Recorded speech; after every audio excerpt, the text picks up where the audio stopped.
Hello दोस्तों, जो suit से फ़ोम निकलती है वो सबके पास में अवेलेबल होती है क्योंकि सभी सूट लेकर आते हैं। तो उसके अंदर से जो फ़ोम निकलती है उस फ़ोम को हम निकाल लेंगे, उसको इकट्ठा कर लेंगे और उसके बाद में हमें इस तरीके से छोटे-छोटे इनके पीसेस हमें कटिंग करने हैं और कटिंग करके हमें सभी को इकट्ठा करके एक पॉलीथीन में डाल के हम साइड में रख देंगे।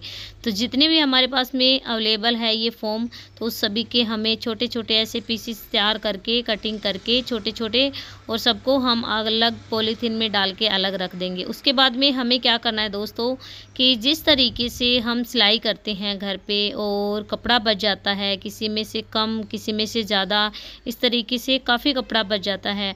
अगर जो महिलाएं सिलाई नहीं करती है तो उनके पास में जो पुराने कपड़े अवेलेबल है जैसे शर्ट है या टी शर्ट है या कुर्ती है, जो कढ़ाई वाले हैं तो वो बच जाते हैं। जैसे उनके अंदर से पीसेस को निकाल कर भी आप काम में ले सकते हैं। तो सबसे पहले हमें क्या करना है, इस तरीके से पीसेस तैयार करना है। कैसे तैयार करना है ये वो भी मैं आपको बताऊंगी कि किस तरीके से हमें पीसेस को ये तैयार करके और सिलाई से इसको कंप्लीट करना है दोस्तों। तो दोस्तों मेरे पास में ये एक लोवर पड़ा था गर्मी का, तो ये मेरे को नया लग रहा था तो मैंने सोचा इसके अंदर से ही एक आधा पीस है वो निकाल लेते हैं जो सही सही पड़ा है वो, क्योंकि बिल्कुल नया था और इसको चूहे ने काट दिया तो ये हमारा ख़राब हो गया, कोई काम का नहीं बचा। तो मैंने सोचा कुछ एक पीसेस इसके अंदर से निकाल लेते हैं। तो यहाँ से मैंने इसको कट कर लिया और इसके अंदर से पीसेस को निकाल लिया है दोस्तों।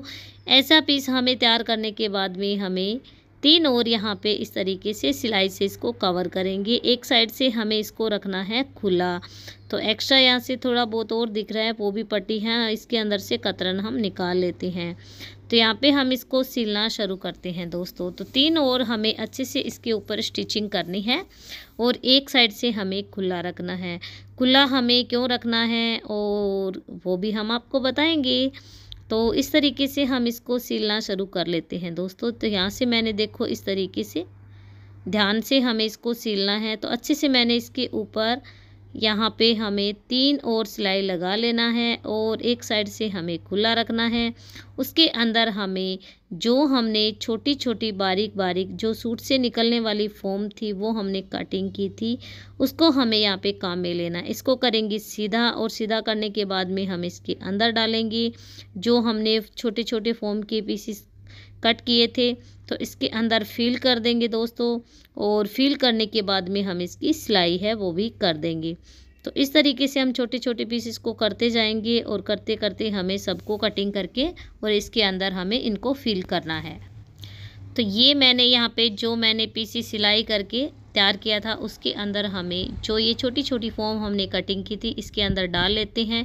जिस साइड से एक साइड हमने खुला रखा था, खुला रखने के बाद में इसके अंदर ये अच्छे से डाल देंगे और ये बहुत ही सॉफ्ट होती है। ये डालने के बाद में और भी जो भी हमारे पास में ये फ़ोम पड़ी है इसके भी हमें ऐसे ही पीसेस तैयार करने हैं छोटे छोटे। उसके बाद में हमें एक साइड से जिस साइड से ये खुला हमने बगैर सिलाई का रखा था वहाँ पे हम अच्छे से एक सिलाई और लगा देंगे और ये हमारा एक है जो छोटा सा गुदगुदा सा एक पीसेस हमारा तैयार हो गया है। इसी तरीके से हमें और भी ढेर सारे ऐसे ही पीस हमें और तैयार करने हैं। देखो कितना सुंदर और गुदगुदा और सॉफ्ट सा हमारा ये लग रहा है दोस्तों। तो आगे मैं आपको दिखाती हूँ कितने सारे मैंने तैयार कर लिए, एक आपको बनाकर दिखा दिया है मैंने। तो ये देखो दोस्तों मैंने यहाँ पे काफ़ी बना लिए हैं और इन सबको हमें जॉइंट कैसे करना है वो भी मैं आपको बताऊँगी। तो इस तरीके से हमें सबसे पहले एक पीस को हम रखेंगे और इसके ऊपर हमें दूसरा पीस रखना है और दूसरे पीस को हमें रखते हुए और इस तरीके से हमें सिलाई से इसको करना है कवर। यहाँ से हमें ध्यान से इसके ऊपर अच्छे से दोस्तों सिलाई से इसको स्टिच करना है और ये मैंने एक इसके ऊपर जॉइंट कर दिया है। उसी के हिसाब से हमें इसके आगे एक और जॉइंट करना है। ये देखो कितना सुंदर लग रहा है। तो दोस्तों इस तरीके के पीसेस आप घर पे गुदगुदे सॉफ्ट बनाकर, सबसे बड़ी बात तो ये है कि एक तो हमारे काम में जो सूट से निकलती फ़ोम है वो भी हमारे काम में आ जाती है और हमारे लिए बहुत ही खूबसूरत आइटम भी बनकर तैयार हो जाते हैं। तो इस तरीके से हम बेडशीट भी बना सकते हैं, काफ़ी गुदगुदी मोटी, और छोटे बच्चों के लिए बैठने के लिए भी बना सकते हैं। और क्योंकि जैसे छोटे बच्चे सोते हैं तो सुसु वगैरह करते हैं तो ये गीला हो जाता है, सीधा कपड़ा होता है या रुई वाला होता है, तो ये वाले हैं वो बिल्कुल भी गीले नहीं होते हैं। तो इस तरीके के छोटे बच्चों के लिए खेलने के लिए, सोने के लिए भी हम आइटम बनाकर तैयार कर सकते हैं, क्योंकि दोस्तों ये बहुत ही सॉफ्ट होते हैं और बहुत ही गुदगुदे होते हैं, क्योंकि इसके अंदर जो हम सूट से फोम निकलती है वो फोम हम डाल के इसको बना सकते हैं। तो यहाँ पे देखो हमने जॉइंट करते करते यहाँ पे सभी जो पीसेस हैं मैंने अच्छे से इस तरीके से एक लेयर बना ली है। उसके ऊपर हमने 3 जोड़ लिए हैं। फिर हमें इस तरीके से इन तीनों के ऊपर जैसे लाइनिंग में हमने जोड़े हैं वैसे ही हम इनके साइड में ऐसे ही हमें पीस को और रखना है, और रखते हुए दोस्तों हमें इसके ऊपर अच्छे से स्लाइसिस को स्टिच करना है। उसके बाद में देखो मैंने जितने पीसेस थे सबको मैंने अच्छे से सील कर यहाँ पे कंप्लीट कर लिया है, और कितना ही सुंदर और कितना ही प्यारा लग रहा है दोस्तों।